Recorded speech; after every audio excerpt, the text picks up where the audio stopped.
Ask any group of people what the most important quality of a leader is. You might hear strategic thinking. You might hear the ability to have a vision and inspire people towards it. You might hear the ability to push people to get things done. What you probably wouldn't hear is humility. And humility sits at the very heart of true great leadership.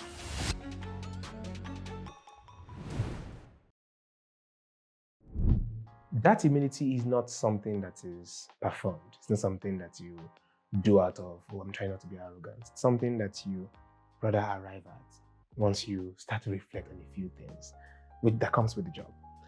The first is the sacredness of the responsibility and the impact on society. Leaders lead people who spend more than half of their lives at work, doing the thing. And it means that the experience of the culture, the experience of the leader, what they experience at work follows them home. It follows them to their job as a parent, to their role as a partner. It goes with them out there into society. And so you find someone who is constantly shut up at work and now looking for a chance to feel big at home. You find someone who's bottled up a lot of frustration at home, at work, and now the people at home have to suffer the impact of that. And there's the flip side, which is someone has had a good sense of progress, or there's a sense of fulfillment, whether it's a good feedback, highlighting something they've done right. And then suddenly they're a better spouse at home, they're a better member of their community.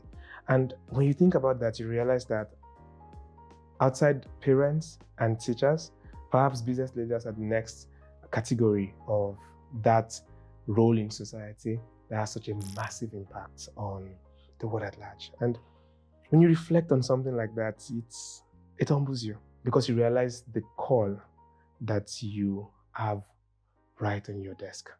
Another thing that would bring you down on your knees sometimes when you reflect on it is the impact of your choices and the risk of your delusion, which is, delusion is part of it. If you suddenly wake up and say, I think this is possible, I'm going to set out on my own to make this happen, or you've been called to do the impossible, which is really the JD of a leader a lot of times. There is the risk of you being wrong. And there is the impact of your actions and your inactions. And so you could do a number of things right, and this company can go from $0 to $100 million. And it could be the flip. You could run a company into the ground just based on certain actions or inactions, which at the point when you're making these decisions, you might not even fully, everybody wants to make the right decisions to take the organization forward. But just a slight change, a slight difference in the degree, a slight turn towards the left or the right, and you could be headed into the ruins, or you could be headed to the top of the hill. And it's a lot to think about, that these choices you're making, these assumptions you're making, this confidence you have about some of your opinions and the choices you're making, it's a lot to take in the potential consequence of these things. And then there's the sheer imperfection of humans, which includes you, and the consequence of you as the model. Whether you like it or not, you are the one everybody looks up to in terms of setting the pace, in terms of the values. You're the example that people would follow. But you're flawed. Yeah, everybody else, to make it worse, everybody else is flawed too. So you're the imperfect leader of a group of imperfect people. People coming from families and communities and societies and experiences, including you, that has shaped them. Yes, given them some of their strengths, but a lot of weaknesses. There's a lot of trauma. I don't really like that word, but it's real. People have gone through things and it's shaped who they are. It's dented people's, people have had things dent their confidence. People have had things make them, make them paranoid. People are coming with insecurities and fears. And these things are so difficult to see on the surface. A lot of these things are actively hidden. You yourself are hiding some things. You're trying to mask and be strong in areas where you're not that strong. And it's just, it feels, when we put our mission statements or values, or we speak in videos as organizations, it always looks perfect. It always looks right. It always looks like we really know what we're doing. We're clear on where we're headed. There are pictures of employees smiling on social media, but it's really not real. You're an imperfect person leading a group of imperfect people. And when you think about that well enough, it makes you humble, because no matter how good your organization, no matter how well your organization is run, no matter how much good feedback your people say, you know that there's always a lot of work to be done, because fundamentally, everyone that makes up this organization is flawed. That's including you. That's a lot to make you humble. And there's the weight of your opinion and voice in the organization. And so, yes, people will take feedback from everyone else, feedback from their friends, but you realize that what you think, what you say, whether it's positive or negative, has a far more significant impact on them. And so it's the same thing someone else has said, but because you have said it, it means a lot more. And when you think about this, it makes you, yes, you have to remain very clear, especially with negative feedback. You need to say things as they are. But then it will make you a little bit more measured in terms of ensuring that you're not being emotional. You have to be clear, because you know that even the tiniest thing that you say would have a bigger impact on the people because you lead. And then there's your voice in the room. So you want an organization that is open. You want everybody to be able to share their opinions. And when you say something, you to yourself probably just think, okay, I just said mine, let me hear yours. But you will quickly realize that your voice carries a lot more weight, and people might be swayed in a direction because you, the leader, has said it. And suddenly, there's the responsibility that comes with you having an opinion in the first place because of the weight of that opinion.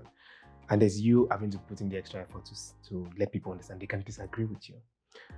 But all of this is just so much power that, well, if used rightly, should make you humble. It should make you realize, for real, this is, my words carry this much weight.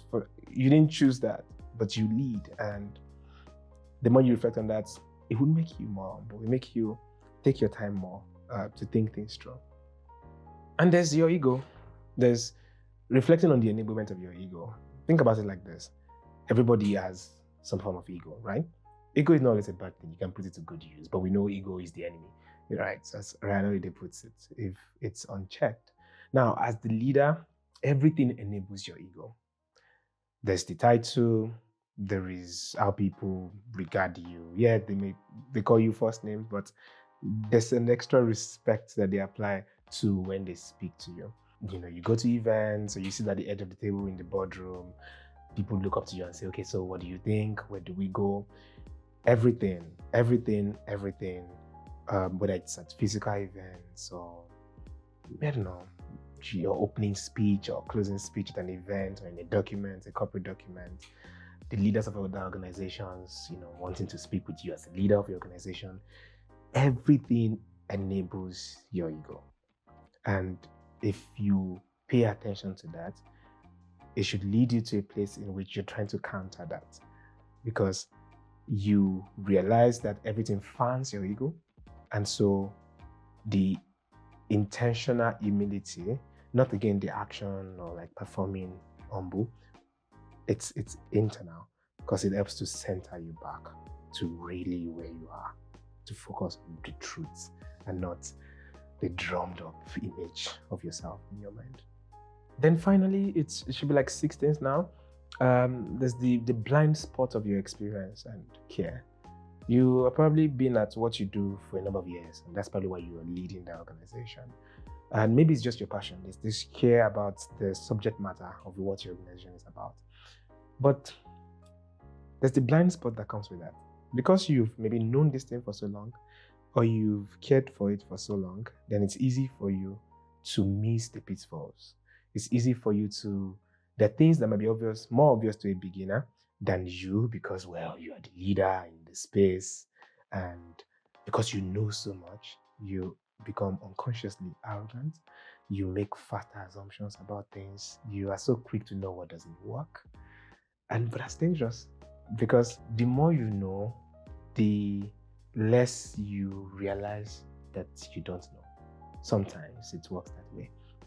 And when you think about this, it should make you more humble. Because wait, I'm the leader. And what made me the leader is why I'm probably going to start missing out on other things.